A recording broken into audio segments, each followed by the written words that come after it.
Hello friends, once again welcome back. ఈ రోజు మనం నంబర్ సిరీస్ అనేటువంటి చాప్టర్ నుంచి డిఫరెంట్ మిస్సెలేనియస్ లాజిక్స్ అనేది ఇవ్వడం జరుగుతుంది. ఇప్పుడున్నటువంటి ప్రెసెంట్ ట్రెండింగ్. సో దాంట్లో ఇచ్చినటువంటి ప్రశ్నలు ఏ విధంగా సింపుల్ గా సాల్వ్ చేయొచ్చు, అంటే ఎలా మనం ఆ లాజిక్ ని రికగ్నైజ్ చేయాలి అనేటువంటి విషయాన్ని మనం చూద్దాం. సో చూడండి, ఇక్కడ నంబర్ సిరీస్ ఇచ్చేసాడు. ఈ నంబర్ సిరీస్ మనం కనుక తీసుకున్నట్టయితే క్రమంగా పెరుగుతుంది కాబట్టి డిఫరెన్స్ అనేది మనం తీసుకుంటాం. జనరల్ గా డిఫరెన్స్ అనేది తీసుకుంటాం క్రమంగా పెరుగుతుంటే. 48 ఇచ్చాడు, 60 ఇచ్చాడు, 66 ఇచ్చాడు, అదేవిధంగా 78 ఇచ్చాడు, 78 తర్వాత 93, 93 తర్వాత ప్రశ్నార్థకం ఇచ్చాడు.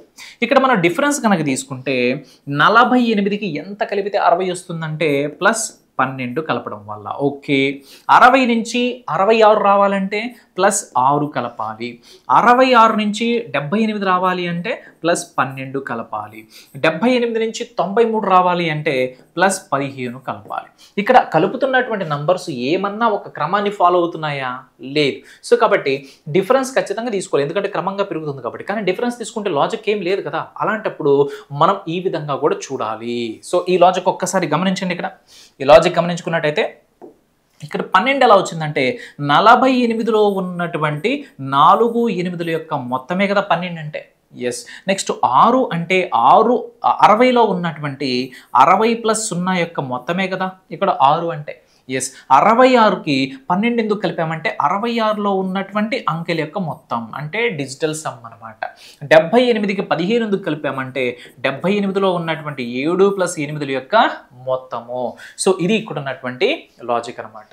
48కి 4 + 8 యొక్క వాల్యూ కలపడం వల్ల 60 వస్తుంది. 60కి 6 + 0 యొక్క వాల్యూ కలపడం వల్ల 66 వస్తుంది. ఇదే విధంగా మనకు 93కి ఎంత కలపాలి అంటే 9 + 3, 9 + 3, 9 + 3 ఎంత అవుతుంది?